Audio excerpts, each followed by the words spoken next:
நீலகிரி மாவட்டம் கோத்தகிரியில் ஸ்டுடியோ நடத்தி வந்தவர் 38 வயதான வெங்கடேஷ். அவருக்கு திருமணமாகி மனைவி மற்றும் ஒரு கைக்குழந்தை உள்ளது. கொரோனா ஊரடங்கால் வருமானமின்றி தவித்த வெங்கடேஷ் தனது கேமராவை வாடகைக்கு விடுவதாக விளம்பரம் செய்துள்ளார். 3 மாதத்திற்கு முன்பாக இதனை பார்த்து சேலத்தில் இருந்து அஜித்குமார் என்பவர் தனக்கு கேமரா வாடகைக்கு வேண்டும் என கேட்டுள்ளார். பேரம் பேசாமல் கேட்கும் வாடகையை கேமராவிற்கு தருவதாகவும் தெரிவித்துள்ளார். இதனை நம்பிய வெங்கடேஷ் 6 லட்சம் ரூபாய் மதிப்புள்ள கேமரா, லென்ஸ், கிம்பல் உள்ளிட்ட ஒட்டுமொத்த கிட்டையும் வாடகைக்கு கொடுத்துள்ளார். ஒரு மாதமாகியும் கேமராவை திருப்பி தராததால் அவரை தொடர்பு கொண்டுள்ளார்.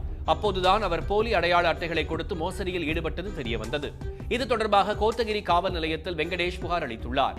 மேட்டுப்பாளையத்தில் வைத்து கேமராவை கொடுத்ததால் மேட்டுப்பாளையம் காவல் நிலையத்தில் புகார் அளிக்குமாறு காவல்துறையினர் கூறியுள்ளனர். இதனையடுத்து மேட்டுப்பாளையம் காவல் நிலையத்தில் புகார் அளித்துள்ளார். சேலம், கொடைக்கானல் உள்ளிட்ட இடங்களில் அஜித்குமார் இருப்பதை அறிந்து அங்கு போலீசாரை அழைத்துக் கொண்டு சென்று தேடியுள்ளார். ஆனால் அவரை பிடிக்க முடியவில்லை. இதையடுத்து அஜித்குமாரின் உண்மையான பெயர், பின்னணி உள்ளிட்டவற்றை ஒரு வீடியோவாக பதிவு செய்து சமூக வலைதளத்தில் வெளியிட்டு தனது கேமராவை மீட்க உதவிடுமாறு கோரிக்கை விடுத்தார்.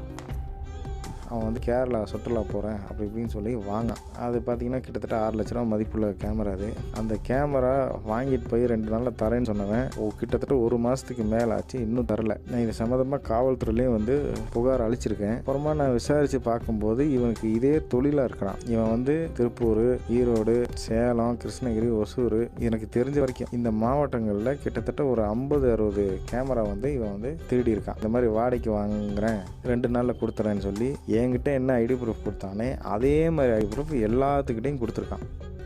இந்த வீடியோவை பார்த்து அஜித்குமார் ஆத்திரமடைந்து கொலை மிரட்டல் விடுத்ததாக கூறப்படுகிறது.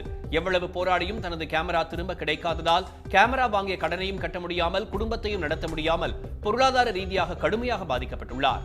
இந்நிலையில் கடந்த 4ஆம் தேதி மாலை வீட்டிலிருந்து மேட்டுப்பாளையம் காவல் நிலையத்திற்கு செல்வதாக கூறி சென்ற வெங்கடேஷ் ப்ளூ மவுண்டன் எக்ஸ்பிரஸ் ரயில் முன்பு பாய்ந்து தற்கொலை செய்து கொண்டார்.